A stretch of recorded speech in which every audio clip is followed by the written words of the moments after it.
Namaskar बच्चों. Today the last chapter of this book, that is globalization.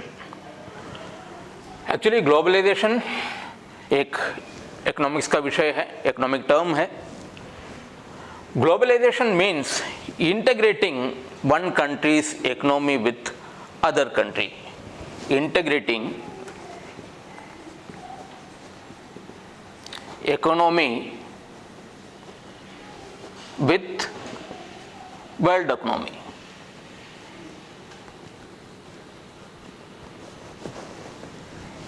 Today, as you know, the entire world is known as global community.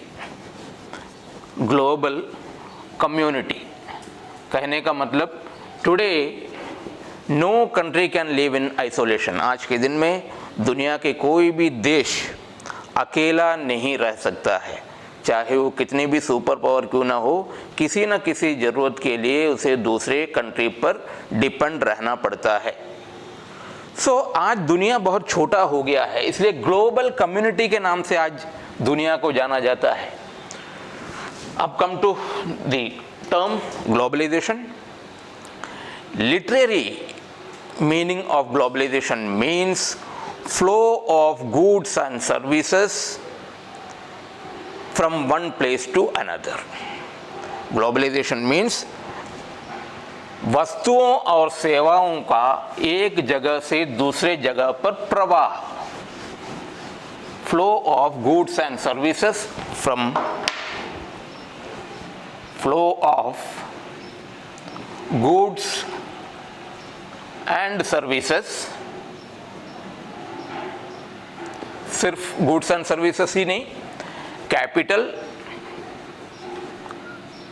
Ideas, technologies. जब ये सारी चीजें एक स्थान से दूसरे स्थान में प्रवाहित होते हैं, उसी प्रक्रिया को, उसी प्रोसेस को हम कहते हैं ग्लोबलाइजेशन, वैश्वीकरण हिंदी में. Globalization means flow of goods and services, capital, ideas, technologies from one place to another place. That is globalization. अब हम देखते हैं what are the reasons or causes for globalization. देखिए ये यूनिट छोटा सा एक यूनिट है जिससे एग्जाम में 4 नंबर के क्वेश्चंस पूछे जाते हैं, छोटे क्वेश्चन पूछे जा सकते हैं. Causes or reasons for globalization. There are lots of reasons which contribute globalization. Number 1, improvement और advancement भी बोल सकते हैं in science and technology. Science and technology. आज हम देखते हैं साइंस एंड टेक्नोलॉजी के क्षेत्र में दुनिया दिन प्रतिदिन आगे की ओर बढ़ रहा है, जिससे कि ग्लोबलाइजेशन को बढ़ावा मिलता है. सो फर्स्ट, इम्प्रूवमेंट और advancement in science and technology. Number 2, collapse of USSR and unipolar world और एमर्जेंस ऑफ न्यू कंट्रीज भी बोल सकते हैं. Emergence of new countries.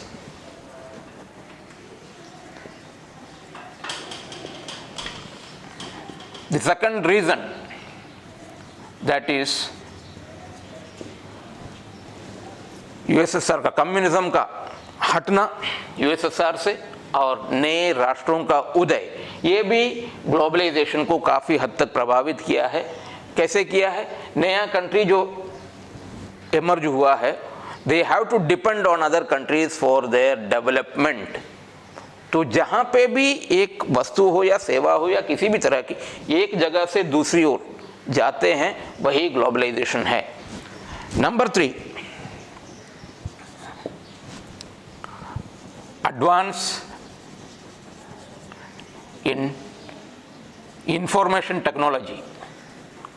आज हम सभी जानते हैं इंफॉर्मेशन टेक्नोलॉजी का क्या महत्व है। इंफॉर्मेशन टेक्नोलॉजी ने दुनिया को छोटा बना दिया है।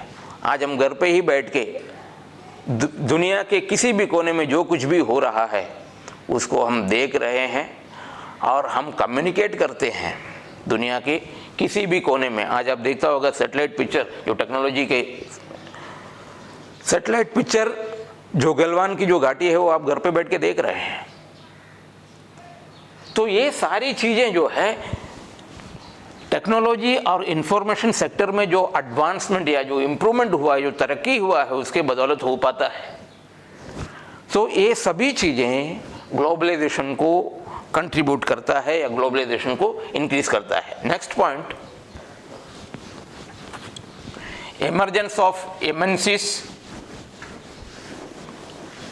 Emergence of MNCs. Fourth point, emergence of multinational companies। आज मल्टीनेशनल कंपनीज आप देख रहे हैं वस्तुओं को लेकर किसी भी देश में, किसी भी कोने में, दुनिया के किसी भी कोने में बनने वाले वस्तुएं आज मल्टीनेशनल कंपनी के थ्रू हम तक पहुंचते हैं। कहने का मतलब emergence of MNC is also a reason for globalization. Next,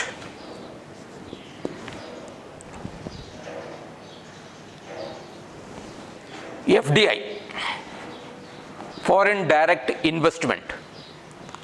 Today almost all countries are inviting foreign investment to their countries. For what purpose? For their development. Including India is also inviting foreign investments. तो बाहर की कंपनियां या बाहर से capital हमारे देश में इन्वेस्ट होंगे तो नेचुरली वो भी ग्लोबलाइजेशन, वस्तु और सेवा के तहत आते हैं, उसमें कैपिटल भी आता है, तो ये भी ग्लोबलाइजेशन को प्रमोट करता है। Next reason, interdependence of states. Interdependence of states।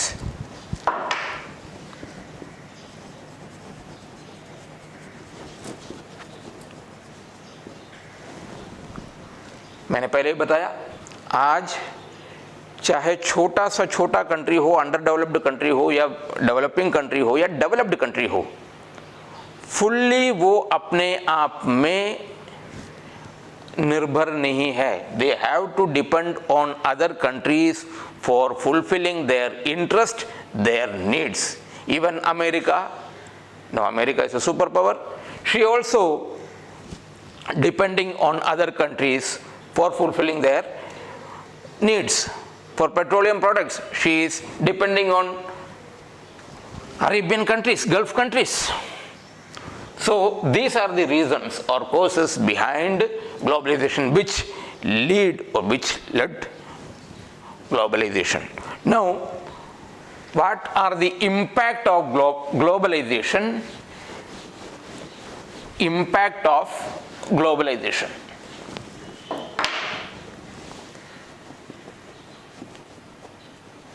Impact of globalization. Number one, political impact. Political. See, before globalization, the states are known as welfare state. Welfare state. Exam में कभी कभी पूछे जाते हैं what you mean by welfare state. Welfare state वो state होता है जिसमें लोगों की सारी जरूरतों को पूरा करने की जिम्मेदारी स्टेट का या गवर्नमेंट का होगा।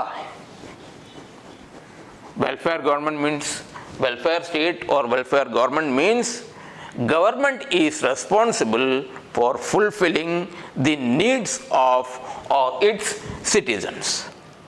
So after globalization, the concept of welfare state turned into minimal state. Minimal state. आज स्टेट का जो कॉन्सेप्ट है वो वेलफेयर स्टेट से हटकर वो मिनिमल स्टेट में। अब क्या है minimal state? Minimal state means state has a minimum function to perform.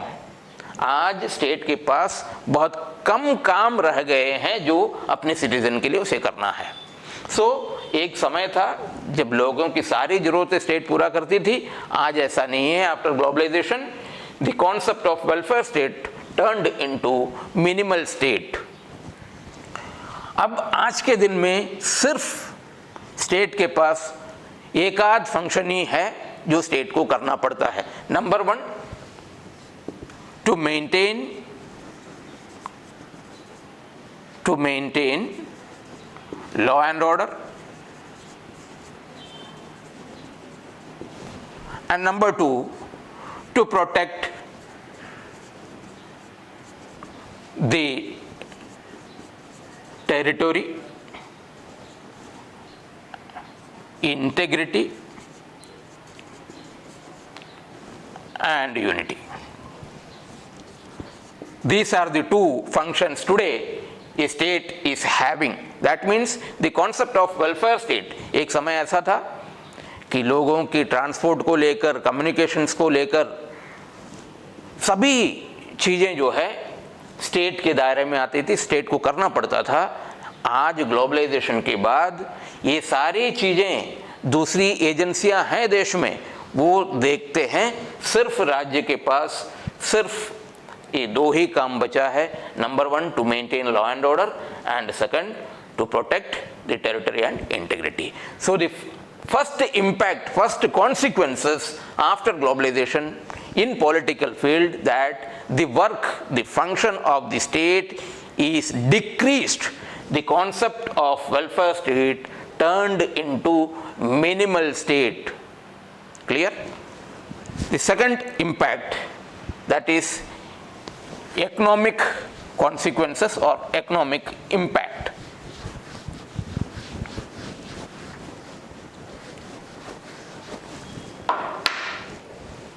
Economic impact or consequences. Today, after globalization, all economic policies are determined by 2 agencies, that is IMF, World Bank. आज देश की, विश्व के देश की सभी जो वित्तीय नीतियां हैं वो किस पर आधारित करके बनाई जाती हैं? इंटरनेशनल मॉनेटरी फंड और वर्ल्ड बैंक को देखकर बनाए जाते हैं। इसके अलावा आइडियाज, इकोनॉमिक पॉलिसीज एक जगह से दूसरे जगह जा रहे हैं। दूसरे किसी कोने में बनने वाली वस्तुएं हम भारत में देख रहे हैं, यूज कर रहे हैं। So these are the changes after globalization. Today, outsider or any NRI हो या कोई भी विदेशी नागरिक भी, वो हमारे देश में कैपिटल इन्वेस्टमेंट कर सकता है। तो ये सब जो है ग्लोबलाइजेशन के बाद सार्थक हो पाया है। पहले ऐसा नहीं था। पहले एक देश का बाजार उस देश तक ही सीमित था, लेकिन आज ऐसा नहीं है। आज वर्ल्ड जो मार्केट है वो खुला हुआ है। लोग अपने यहाँ पे छोटी सी छोटी चीज़ भी अगर वो मार्केट तक पहुँचाना है तो उसको वो फॉरम मिल जाता है। वो इंटरनेशनल जो वर्ल्ड मार्केट तक वो अपने प्रोड्यूस को, अपने प्रोडक्ट को लेकर जा सकता है। तो ये सारी चीज़ें इकोनॉमिक फील्ड में भी हम देख रहे हैं। अगर हमारे पास कोई एस्टैब्लिशमेंट हमको करना है तो ऐसी बहुत सारी एजेंसीज हैं, those who are helping us to establish any firm और एनी, इस संस्था को हम एस्टैब्लिश कर सकते हैं। ऐसे बहुत से एजेंसीज हैं जिसके जरिए हमें इकोनॉमिक हेल्प मिलते हैं। तो these are the economic impact after globalization. third, that is cultural impact. Third impact, cultural impact.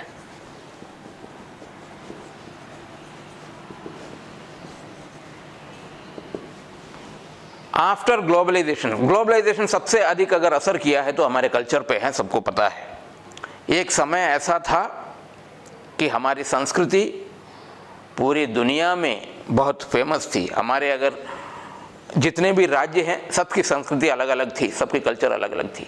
लेकिन आज after globalization we are bending towards westernization. हमारा कल्चर जो है वेस्टर्न कल्चर को हम अपनाते जा रहे हैं। खास करके किस एरिया पे, हमारे जो फूड आइटम्स, हमारा जो ड्रेस कोड, ये सभी आज वेस्टर्न या पाश्चात्य राज्यों को देखकर हम उसे अपनाते हैं। फूड आइटम्स में आज हम देखते हैं ज़्यादातर आज के जो बच्चे हैं वो फास्ट फूड प्रेफर करते हैं। नूडल्स, ये सब हमारे कल्चर में नहीं है, लेकिन today we are adopting fast food. Coke जो पीते हैं आजकल सबसे ज़्यादा मॉल्स वगैरह में हमको देखने को मिलते हैं, ये हमारा कल्चर को बहुत ज़्यादा इफेक्ट किया है। हमारा कल्चर में ये नहीं था। ग्लोबलाइजेशन के बाद ऐसे ऐसे मार्केट में ऐसे ऐसे चीज़ें अवेलेबल होने लगी और हम उसको अपनाते चले गए और हमारा कल्चर पर उसका इफेक्ट पड़ता है। Second, dress code. आज हम देखते हैं जीन्स एंड टी शर्ट्स, ये हमारा ट्रेडिशन में नहीं है, हमारा कल्चर में नहीं है, but today as you know most of us are wearing jeans, T shirts. ये सारी चीज़ें हमारे कल्चर पर असर किया है ग्लोबलाइजेशन के लिए। ग्लोबलाइजेशन से पहले ये सारी चीज़ों से हम अनजान थे। अब ग्लोबलाइजेशन दुनिया को छोटा कर दिया है तो ये सारी चीज़ों को हम अपनाने लगे और उसका इफेक्ट, उसका इम्पैक्ट हमारे कल्चर पे भी पड़ने लगा। So these are the 3 major impact of globalization. Next,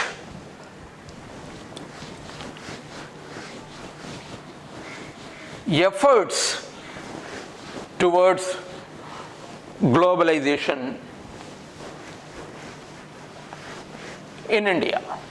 India में ग्लोबलाइजेशन को लेकर क्या क्या efforts towards globalization in India।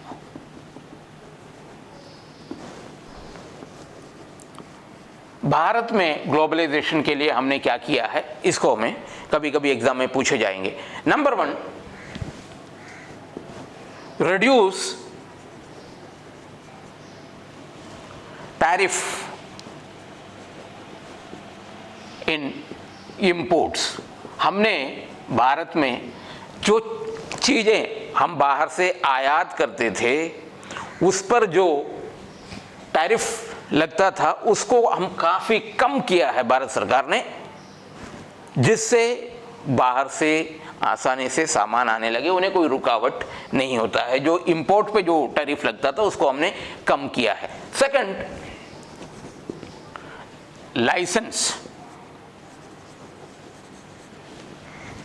Licence को हमने मिनिमाइज कर दिया है। आज कुछ एक एरिया को छोड़कर बाकी सभी फील्ड में हमने लाइसेंस को अबोलिश कर दिया है। लाइसेंस को हमने अबोलिश किया है। कुछ एक एरिया जिसको छोड़कर बाकी सभी में लगभग लाइसेंसिंग जो सिस्टम है, लाइसेंस लेने की जो प्रक्रिया है, उसे समाप्त कर दिया है। तो लाइसेंस को समाप्त तो कर दिया। Third, only few items were reserved with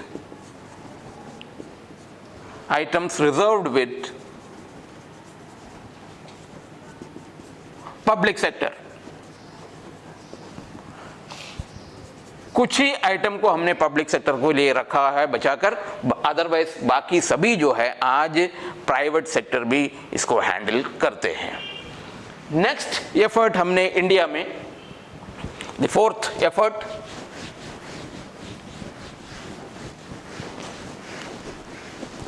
that is today, जैसे कि फॉरेन डायरेक्ट इन्वेस्टमेंट मैंने बताया, FDI, India is inviting foreign direct investment from other countries.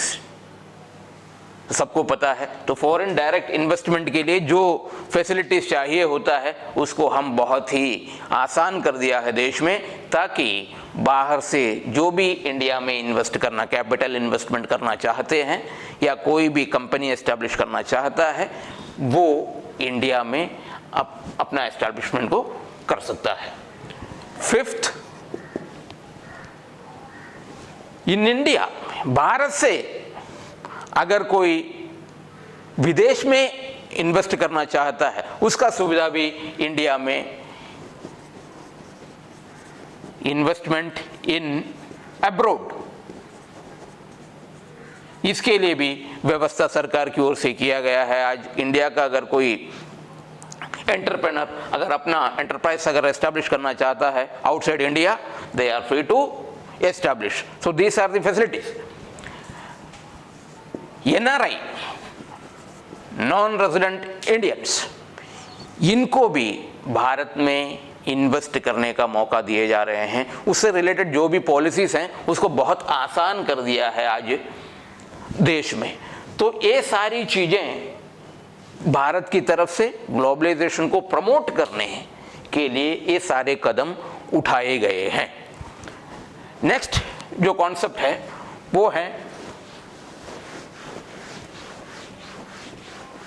Critical study of globalisation. इसमें हम देखेंगे पॉजिटिव और negative aspect, positive and negative. Number 1, positive में globalisation increases job opportunities।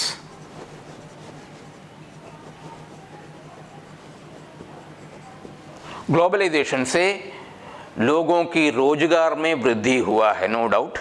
Multinational companies अगर आते हैं तो उसमें रोजगार की चांसेस, जॉब अपॉर्चुनिटीज बढ़ते हैं। नंबर 2, लिविंग स्टैंडर्ड हाई होना, लिविंग स्टैंडर्ड लोगों का हाई होना।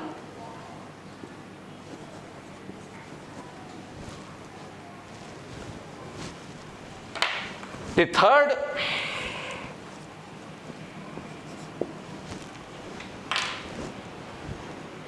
we can sell our products in international market। एक अपॉर्चुनिटी मिल गया है, इंटरनेशनल मार्केट में हम एंट्री कर सकते हैं अपने प्रोडक्ट को लेकर। इसके बाद अपना एंटरप्राइज खोल सकते हैं, ओपनिंग ऑफ एनी फर्म। ये सारी चीजें जो है ये इसके पॉजिटिव साइड में आते हैं। सब कुछ आज जो है थ्रू ऑनलाइन फैसिलिटीज हैं, तो ये भी एक बहुत बड़ा पॉजिटिव एक साइड है ग्लोबलाइजेशन का। जबकि क्रिटिक्स का मानना यह है, जो आलोचकों का मानना यह है कि ग्लोबलाइजेशन एक तरफ तो दुनिया को छोटा कर दिया, बहुत दुनिया के किसी भी कोने में बनने वाले वस्तुएं आज हमको मिल रहे हैं, लेकिन साथ ही साथ कुछ इसकी कमियां हैं, कुछ डीमेरिट्स भी हैं। नंबर 1 डीमेरिट्स,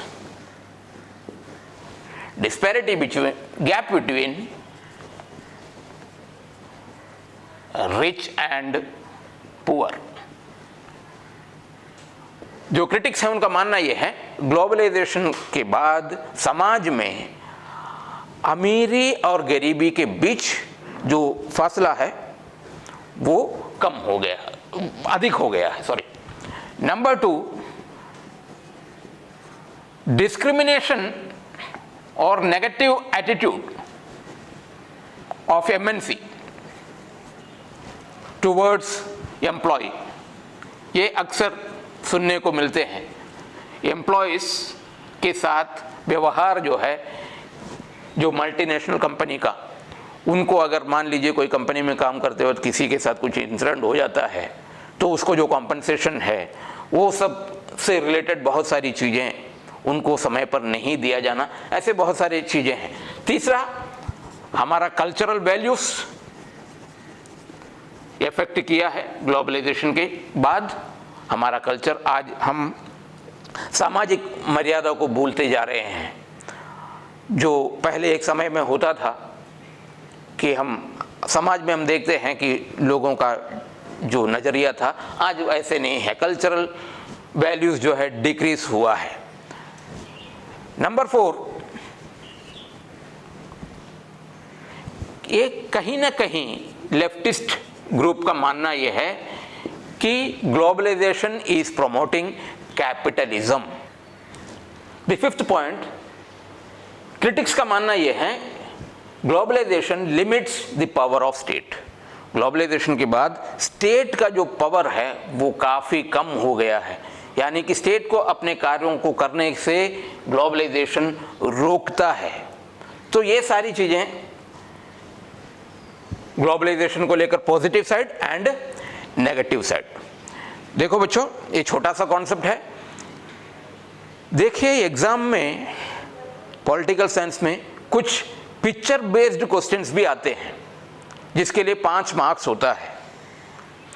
तो ये बुक से भी और जो आने वाले जो सेकंड इंडिया रिलेटेड जो बुक है उससे भी cartoons, newspaper cuttings, satellite pictures, कोई कन्वर्सेशन का फोटो, ये एग्जाम में पूछे जाएंगे। 5 मार्क्स का क्वेश्चन आता है, तो आपको उस कार्टून या उस जो फुटेज को आइडेंटिफाई करना होगा और उसमें कुछ क्वेश्चंस पूछे जाएंगे, उसका जवाब देना होगा।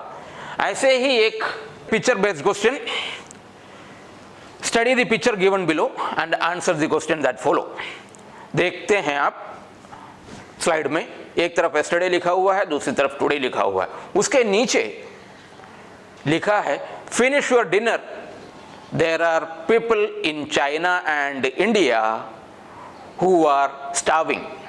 एक तरफ ये लिखा हुआ है यस्टरडे के कॉलम में, दूसरी तरफ टुडे, उसमें लिखा है finish your homework, there are people in China and India who are starving for your job. अब एक कार्टून आपके सामने पेश किया है, अब इसमें कुछ क्वेश्चंस पूछा जाता है। नंबर 1 क्वेश्चन क्या है? What does the cartoon comment? Cartoon किस चीज को कमेंट करता है? Second, what is referred under the title yesterday? And the third question, what message does the title today convey? So these are the questions. अब इस cartoon को आपको study करना है। अब आप देखिए first question, what does the cartoon comment? The cartoon comments on the changing scenario due to globalization. The second question, what is referred under the title yesterday?